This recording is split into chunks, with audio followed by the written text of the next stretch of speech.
Bueno, el día domingo 31 de julio se hizo efectiva, ¿no?, esta nueva alza en la tarifa del Transantiago, una medida que obligó a los usuarios a enfrentar un aumento de 10 pesos en el valor del pasaje. Para ahondar en las implicancias de este tema, vamos a conversar con Luis de Granche, el decano de la Escuela de Ingeniería de la Universidad Diego Portales, ingeniero en transportes y voz autorizada para hablar del Transantiago. Cada vez que hay algo relacionado te consultamos, Luis. Hola, ¿qué tal? Muy buenas noches. Buenas noches, pues. Oiga, sube el Transantiago el día domingo, ¿a raíz de qué? ¿Hasta cuándo? ¿Hasta cuánto va a poder subir este sistema de transporte capitalino que hartos dolores de cabeza ha sacado harto gobierno ya? Bueno, sube básicamente porque los costos de provisión del servicio son mayores. El petróleo cuesta más caro, probablemente los costos de capital también han aumentado, los costos de mano de obra.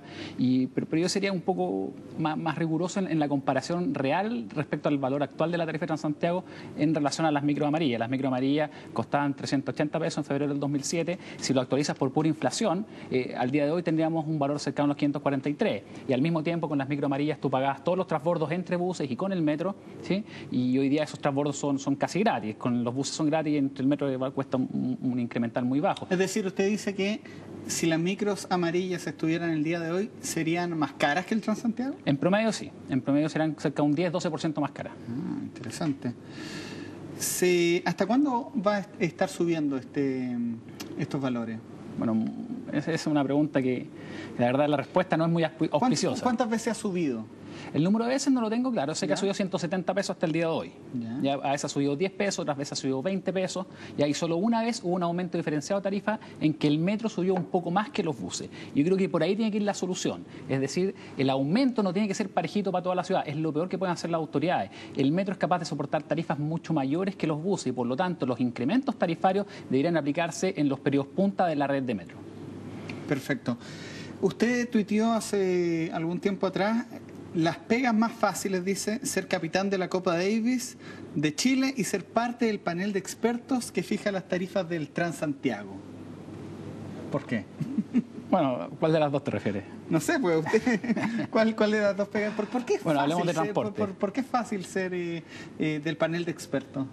Porque la verdad es que las propuestas que han efectuado respecto al aumento tarifario son elementales, son básicas. En mi opinión no se requiere un panel de expertos para decir que tienes que subir 10 pesos parejito la tarifa en todo el transporte público de Santiago. Yo creo que se requiere una elaboración un poco mayor, se requiere más sofisticación en la propuesta. Tú tienes que implementar, por ejemplo, lo que está proponiendo hoy en día el presidente de Metro, Rafael Berguán, respecto a esquemas diferenciados discrecionales de aumentos de tarifa. Estaba proponiendo, por ejemplo, tarifas por distancia, que después las podemos estudiar, o tarifas diferenciadas más fuertemente de acuerdo al periodo del día. Por ejemplo, en la línea 1, que va tremendamente congestionada durante casi todo el día, ¿sí?, podría soportar mayores tarifas de tal forma de mejorar la calidad del servicio. Y por arriba de la línea 1 tú ves buses todo el día semivacíos. Entonces, ¿qué significa? Que incluso aunque el metro hoy en día sea un poquito más caro que los buses, ¿sí?, la calidad de servicio, la confiabilidad, los tiempos de viaje, todo eso finalmente se traduce en que el beneficio para el usuario, incluso aunque sea un poquito más caro, es muy superior al beneficio que experimentan de los buses. Y por lo tanto, el metro es capaz de soportar mayores tarifas que permite implementar gestión tarifaria más eficiente que este aumento parejo de 10 pesos. ¿Quiénes son los famosos personajes del panel de expertos? Porque uno habla del panel de expertos, Luis, y es como hablar, no sé, del Consejo de Ancianos, de la Isla Pascua, de los maestros de la robotecnia. Algo muy... ¿Quiénes son? ¿Qué hacen? ¿Cómo llegaron a ser de este panel de expertos famosos? Bueno, son un destacado equipo de 3 profesionales. ¿Sí? 3 profesionales, 2 economistas y un ingeniero en transporte. Hubo un concurso público en el cual yo participé y que lamentablemente en la fase final no pasé. No obstante, el rol que ellos cumplen hoy en día, en términos fácticos, en términos prácticos, es simplemente cuadrar la caja. Es decir, en cuánto tiene que aumentar la tarifa para que el déficit se controle. ¿Ya? Y la verdad es que eso me parece una pega que es demasiado elemental para considerar un panel de expertos, ¿ya? Y que además son remunerados de forma importante, y por lo tanto yo creo que se espera algo más del trabajo que hace este panel en lo que respecta a la estructura tarifaria de Transantiago. ¿En qué influye que el Transantiago aumente? ¿Cuáles son los valores que tienen que congeniarse o alinearse para que esto resulte en una alza? Bueno, está el tema del petróleo dice el representante. Que va oscilando. Efectivamente, cuando sube ahí normalmente la tarifa se corrige al alza, pero cuando baja no ocurre y representa entre 30 y 40% de los costos. Otro insumo importante en la provisión del servicio de buses son los conductores de los buses. Sin embargo, es importante notar que todos los aumentos de tarifa de Transantiago, todos los aumentos han ido a cubrir el déficit generado por los buses. Ninguno de esos aumentos ha ido hacia el metro. ¿Por qué? Porque el metro cubre completamente sus costos operacionales, no así los buses. Pero siempre se dice que el metro, de cierta manera, se echó a perder con el Transantiago, que el metro era un orgullo nacional, mucha gente estaba orgullosa del metro y de un tiempo a esta parte han empezado a haber comentarios un poco más negativos en torno a esto, a raíz del propio Transantiago. ¿Compartes tú esa opinión? En algo. Yo creo que antes de Transantiago el metro estaba subutilizado, sobre todo en los periodos valle. En los periodos punta metro siempre ha estado lleno, pero en los periodos valle, antes de Transantiago estaba subutilizado. Hoy en día tenemos un metro que en términos comparativos a nivel mundial es el tercero más denso. Es decir, la cantidad de pasajeros por kilómetro que lleva el metro está en el tercer lugar a nivel mundial, es decir, lleva muchos pasajeros. Y eso por una parte es bueno porque significa que la infraestructura y la inversión que tú hiciste se está rentabilizando tremendamente a nivel social. Y eso es bueno, es decir, metro después de Transantiago duplicó su utilización. Es decir, el doble de personas ahora accede a un mejor servicio más rápido, más confiable, no obstante, un poquito más apretado. Las pérdidas del Transantiago que usted hacía mención recién, ¿por qué tienen que ser tan elevadas? Por ejemplo, ¿la evasión es uno de los factores que influye? No, curiosamente la evasión con los actuales contratos no representa más allá de un 10% del déficit. ¿Y por qué? Porque con los contratos que existen hoy en día, la AFT le paga a cada operador por los VIPs que hacen los usuarios. Por lo tanto, si un usuario hace VIPs en un bus y después hace un VIPs en un metro, ya a la AFT tiene que pagar a dos operadores. Pero si esa persona evade el pasaje en el bus y hace VIPs en el metro, a la AFT le cuesta solo un costo. ¿Ya? Por lo tanto, desde el punto de vista financiero, a algunos viajes le conviene al sistema que la gente evada, lo que es completamente absurdo. Sin embargo, la mayor causa del déficit de Transantiago es una sola, y es que los contratos fueron construidos sobre la base de una estimación de demanda hecha el año 2005 que consideraba un crecimiento en los ingresos del 3% anual. ¿Y el sistema cómo está ahora? Y ahora el sistema tiene una demanda que es un 20% inferior a la que se estimó el año 2005. Entonces tienes ingresos que son muy inferiores a los que usaste para definir los contratos y sobre el cual le pagas a los operadores, y al mismo tiempo tienes costos mayores. Entonces esa brecha finalmente se traduce en que el déficit necesariamente tiene que ir creciendo con el tiempo. Usted como ingeniero en transportes, ¿cómo definiría el proyecto Transantiago desde sus orígenes? ¿Era bueno cambiar las microamarillas que habían? ¿Era necesario? ¿Funcionó esto? ¿Se ha ido arreglando? ¿Se ha ido modificando? ¿Y en qué puede terminar? Bueno, las microamarillas no iban para ninguna parte. Presentaban un costo social tremendamente elevado, las condiciones laborales de los conductores eran paupérrimas, el trato hacia los usuarios era realmente acá las penoso. Condiciones laborales tampoco han mejorado mucho. No, la de los conductores, la verdad, sincerando la discusión, la de los conductores ha mejorado muchísimo. Los terminales hoy en día son un lujo respecto a lo que había antiguamente con las microamarillas. Y salvo algunas excepciones que han... Salvo algunas excepciones, pero en términos promedio han mejorado muchísimo las condiciones de los conductores. ¿Sí? Las microamarillas no iban para ningún lado, era una industria tremendamente atomizada en que habían miles de microempresarios que manejaban su propia micro y corrían por el pasajero en la calle, y eso la verdad es que con el tiempo iba a generar un daño social muy grande y era necesaria una reestructuración. ¿Sí? La idea original, el diseño original de Transantiago, que partió en la época de Germán Correa, ¿sí? era bastante razonable. No obstante, en esa época fue bastante ideologizado, dogmatizado el proyecto. ¿Sí? Después, con la llegada del ministro Echeverri, se aterrizó bastante el proyecto, hubo un trabajo bastante serio, riguroso, hasta que lamentablemente ocurrió el incidente del puente Loncomilla, donde el exministro Echeverri tuvo que dejar la cartera, y después llegó Jaime Esté. Durante el periodo que estuvo Jaime Esté, estuvo completamente paralizado, no se hizo absolutamente nada, y en ese sentido Jaime Esté es uno de los grandes responsables del fracaso inicial de Transantiago. Después asumió Sergio Espejo, que es el que le toca implementarlo. Exacto, con el resultado que todos sabíamos, y ahí recordamos la frase del exministro Nicolás Aguirre, esa rampante ignorancia que había en todo el sector transporte en esa época, y posteriormente asumió... ¿Pero era tanto así? Absolutamente. O sea, no se entendió la enorme complejidad que tenía un sistema de transporte público para 6,5 millones de habitantes que es Santiago. Se subestimó completamente, y de hecho yo recuerdo las palabras del ministro Belisario Velasco, que era ministro en esa época al inicio de Transantiago. Ministro del Interior. Ministro del Interior, que decía que en 3 meses se arreglaba. Yo me acuerdo las palabras perfecto eso. Entonces, la verdad es que ahí hubo rampante ignorancia, como dijo el exministro Eizaguirre, y después llegó el ministro Cortázar, que él sí logró un progreso realmente significativo. René Cortázar logró mejorar radicalmente. El mejor Transantiago se observó en noviembre del 2008 bajo la administración de René Cortázar. Pero ¿cuál fue el problema? Los costos en que incurrió René Cortázar para alcanzar esa calidad de servicio fueron enormes. Y eso finalmente genera los actuales déficits de Transantiago. ¿Y hasta cuándo vamos a andar así? ¿Hasta cuándo va a tener que la gente estar subsidiando este sistema de transporte? La gente de región en especial, estar subsidiando el transporte capitalino. Bueno, consideremos que la gente de regiones recibe un subsidio espejo al subsidio que recibe Transantiago. Es decir, que cada habitante de región en promedio recibe un monto por subsidio de transporte que es equivalente al monto que recibe cada habitante de Santiago. Entonces está equiparada la balanza.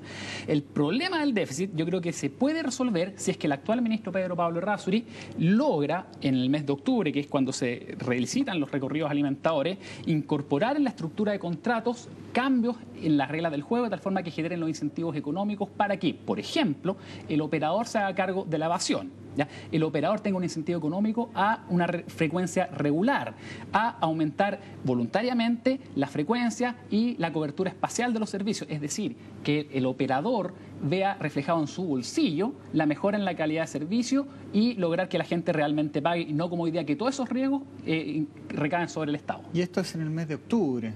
Exacto. Y entonces ahí, de cierta manera, el gobierno o el Estado tiene una oportunidad para renegociar lo que en el año 2005 se hizo mal. Entiendo eso, ¿no? Sin duda, exactamente. Eso es lo que ocurre. En octubre de este año, el ministro Errázuriz tiene una extraordinaria oportunidad de, en el caso de los servicios alimentadores, los troncales, algunos duran hasta el año 2020, así que no hay mucho que hacer. Ojalá logren meterlos en el saco y renegociar todo en su conjunto. Pero ese es el momento. Amarraron ahí hasta el 2020. Sin duda. Sin poder hacer cambios. Sin duda. O sea, hoy día tienes ingresos realmente en la práctica decrecientes, porque cada día menos gente usa el Transantiago, pero los pagos a los operadores son crecientes, porque los contratos consideran un crecimiento del 3% anual en la demanda. Entonces, eso finalmente genera el déficit. Leía en una entrevista que le hacía el portal Terra de Colombia a usted, donde proponía tranvías alternativos a los buses troncales. ¿Eso es correcto? Sí. ¿Le parece que me lo explica a vuelta comercial?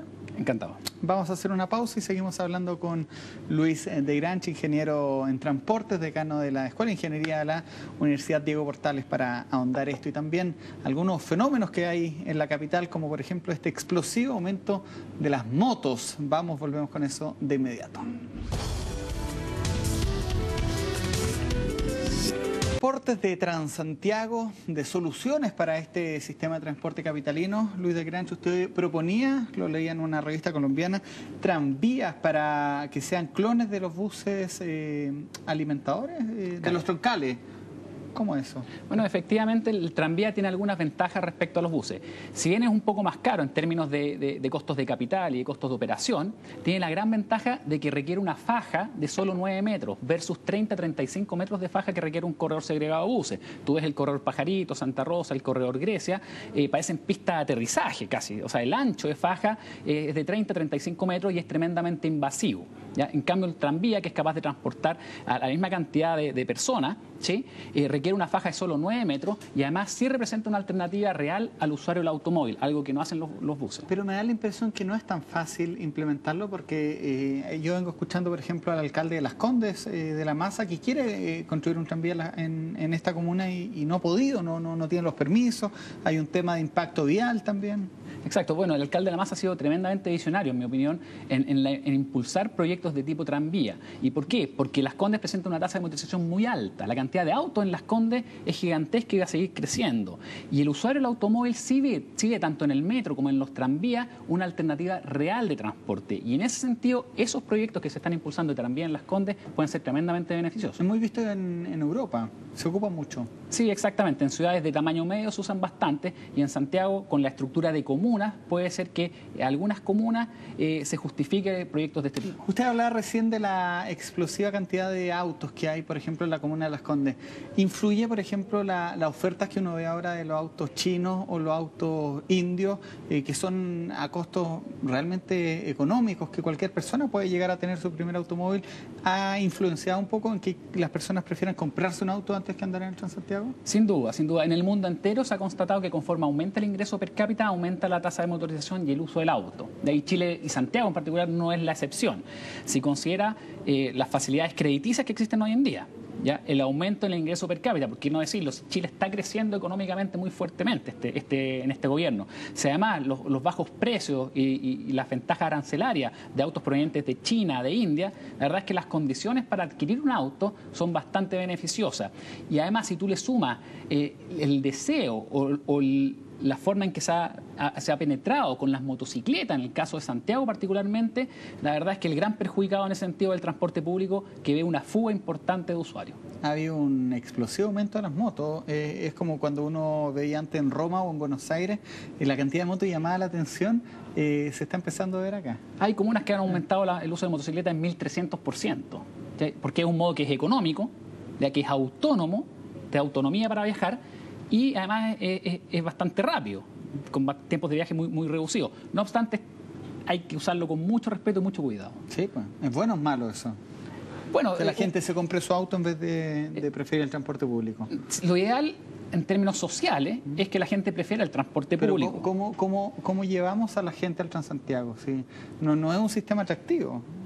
No, de momento no, pero por ejemplo, con el metro a Maipú, con el metro a Los Dominicos, el uso del automóvil en esos sectores, en esa área de influencia, se ha reducido un 6%. 6%, que es una cifra no menor. De hecho, la reducción en el uso del auto que genera el metro es más fuerte que cualquier reducción que ha generado cualquier proyecto de tarificación vial en el mundo entero. Entonces la gente, si tú le ofreces una alternativa digna de transporte como el metro, como tranvía, la gente, en mi opinión, no toda, pero sí alguna cantidad de gente no menor, va a dejar el auto en la casa. ¿Funcionaría esta idea que está planteándose últimamente de cobro por tramo recorrido en el metro? Algo que uno puede ver también en metros como Washington, en Buenos Aires, que el metro es antiquísimo. Algunas líneas de metro en Buenos Aires, me acuerdo que tuve que cerrarla con la mano. ¿Funcionaría un sistema así? ¿Es buenos, malos, costos? Sí, tiene ventajas y tiene desventajas. Ventajas socioeconómicas porque le estás cobrando a la gente por el uso real del servicio o del producto, por decirlo de alguna forma. Es decir, gente que usa durante trayectos más largos y que, entre comillas, compite con gente que usa trayectos más cortos, es razonable que pague más. Pero tiene dos problemas, uno de tipo operativo y otro de tipo político o de equidad. El de tipo operativo, el problema de tipo operativo que tiene que cobrar por tramo, por distancia, es que tienes que validar a la entrada y a la salida del metro. ¿Ya? Y eso requiere una inversión adicional en torniquetes o en validadores. Además requiere modificar muchas estaciones de metro, la infraestructura completa, porque no están diseñadas para eso, y además está generando cola no solo en la entrada, sino también en la salida. Entonces la parte operativa es no menor, ¿ya? Y del punto de vista de político o de equidad, tiene el problema de que a los usuarios de transporte público, que normalmente son los más pobres, son los que viven en sectores periféricos y que viajan distancias más grandes para llegar a los centros urbanos. Y a esa gente que es la más pobre le estarías cobrando más porque viaja una mayor distancia. Entonces, desde el punto de vista de equidad y político, me parece que es difícil de implementar. Hay un costo social. Sí. La malla al Transantiago, ¿es una buena malla de recorrido? ¿Qué le falta? ¿Qué habría que incorporarle? Fíjate que la actual malla de Transantiago es un 32% más densa que la malla que tenían las micro amarillas. Sin embargo, la cantidad de buses es bastante menos. Habían 9.000 buses amarillos y hay 6.500 buses del Transantiago. Pero tienes una red que es más densa, una malla que es más densa. Entonces, la única forma de cuadrar esa ecuación es que la frecuencia sea muy baja. Entonces, ¿cuál es mi recomendación? Que tienes que reducir la cantidad de recorridos, la cobertura espacial tienes que reducirla y concentrar los recorridos de buses en aquellos ejes que son más importantes. Por lo tanto, tú logras con eso mejorar la frecuencia, reducir los tiempos de espera, mejorar la confiabilidad, a cambio de que la gente camine un poquito más hacia alguna calle o alguna avenida que sea más relevante. Lo bueno del Transantiago, desde aquel 10 de febrero del 2006 a la fecha, ¿qué se podría rescatar? Bueno, sin duda tenemos un sistema de transporte público que es mucho más ordenado, ya no es esa cantidad infinita de buses por la Alameda, de buses amarillos, ya no es esa competencia por el pasajero en la calle que era realmente peligrosa, ya no es tanto los niveles de contaminación que producían los buses porque se han reducido. El ministro de Transporte me mandó un documento que daba a conocer eso. No hemos tenido oportunidad de conversarlo, pero destacaba el impacto ambiental del Transantiago. Sí, sin duda. Sin duda hay que reconocerlo. En términos de contaminación proveniente de las fuentes móviles, particularmente los buses, el Transantiago ha reducido de manera significativa la contaminación. ¿Y la VIP? La tarjeta VIP tiene la ventaja de que es eficiente, es segura, la gente ya no transporta dinero, los conductores no reciben dinero, eso es bueno, pero el problema está en la evasión, pues. O sea, son las dos caras de la moneda. Mientras tengas una tarjeta VIP, controlar la evasión es mucho más difícil. Esto se inspira en el plan Transmilenio de Colombia, ¿cierto? No. ¿No? No. Lo único que tienen de parecido es el trans, pero no tienen nada que ver. El Transmilenio de Colombia es 1 metro de superficie que atiende solo a un 25% de Colombia, de Bogotá, perdón, de la ciudad. Es decir, el Transmilenio es más chico que una línea de metro de Santiago. Entonces, Transantiago es un proyecto gigantesco al lado de Transmilenio. Y era buena idea, esto se implementó un sábado, me acuerdo, Calcao, que fuera en todas las comunas de una, así como... o era mejor de repente haberlo hecho más segregado. Bueno, hay muchos técnicos que siempre justificaron y hasta el día de hoy justifican la implementación simultánea, pero yo creo que ese es un error grave de diseño. ¿Por qué? Porque el riesgo que tú tienes de implementar simultáneamente o de cambiar en toda una ciudad de 6,5 millones de habitantes el sistema de transporte público, el riesgo que tiene eso es infinito. Y cualquier capacidad para revertir o mitigar errores se te reduce a cero. Entonces yo lo que hubiera hecho es partir por corredores con servicios alimentadores e integrándolos parcialmente a metro y a partir de ese esquema ir creciendo. Ya se hizo, así que el tiempo... Yo tenía un profesor que me dice si mi abuelito hubiera sido bicicleta yo no hubiera nacido, así que es algo que es ficción. Hablamos de regiones hace un poco en el bloque anterior. ¿Cómo está el transporte en regiones? Está, por ejemplo, Transvalparaíso, Merval, está algunos metro... Biotren. Biotren. ¿Cómo está funcionando el transporte a nivel regional, que siempre está tan olvidado? Bueno, el transporte a nivel regional no tiene la complejidad que tiene el transporte en Santiago porque la congestión vial es mucho menor. Es mucho menor. Y las distancias son también mucho más chicas. Si la verdad es que la única ciudad realmente grande, la única metrópolis que tiene Chile es Santiago.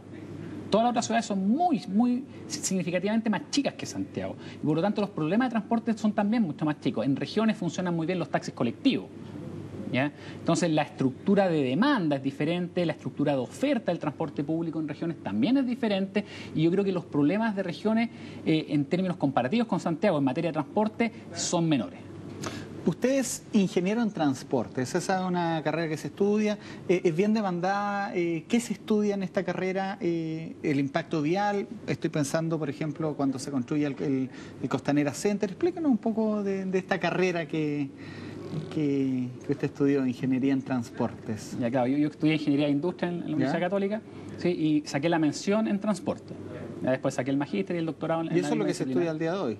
Exacto, sí, el mismo esquema. O sea, es una mención. Es una mención, efectivamente una mención, y que abarca aspectos relacionados con el transporte urbano, transporte marítimo, transporte interurbano, ferrocarriles, y el transporte urbano ahí se relaciona con temática como la que planteabas tú, por ejemplo, de Costanera Center, ¿sí? La mitigación, el efecto que va a tener sobre el sistema de actividades, un proyecto de esa envergadura, cuáles son los requerimientos de transporte que va a generar ese proyecto. La verdad es que, en mi opinión, es una carrera que es bastante interesante y a mí me apasiona absolutamente. Por ejemplo, se estudia cuando se construye un túnel, como el túnel San Cristóbal, cómo impactaría en un área residencial, que era lo de los vecinos de Pedro Valdivia Norte, ¿no? Claro, efectivamente tú ves los estudios de demanda, ves los beneficios sociales del proyecto, ves los costos sociales del proyecto, los metes a la juguera y ves si te conviene o no te conviene el proyecto, y ahí se mete la cuchara política para tomar una decisión finalmente que puede ir de la mano o no de la mano con las justificaciones técnicas. ¿Qué es lo que vale al final? Efectivamente. Ya, pues, medios de comunicación, usted tiene Twitter, está apareciendo ahí en pantalla. ¿Cómo anda con las redes sociales? Bien, yo creo que una forma efectiva de comunicarse y traspasar a la gente algunas ideas que a lo mejor pueden parecer un poco sofisticadas o un poco áridas, yo creo que hay que hacer un esfuerzo en transmitirla en la forma lo más efectiva posible. En simplificarlo. Efectivamente. Ya, pues muchas gracias. Esperemos que el Transantiago no vuelva a subir para poder invitarlo de repente a conversar de temas viales más amables. Siempre conversamos para la alza, para lo negativo del Transantiago, pero por lo que me decías tú, hay dos cosas que se destacan. Destacabas la gestión de Cortázar, a tu juicio me entiendo que es la mejor, y los otros puntos positivos que mencionaste recién. Efectivamente. Ya, pues muchas gracias Luis Legrange por acompañarnos en esta entrevista. Encantado, nos vemos pronto. Y gracias a ustedes por escucharla. Ahora sigan informándose acá en CNN Chile.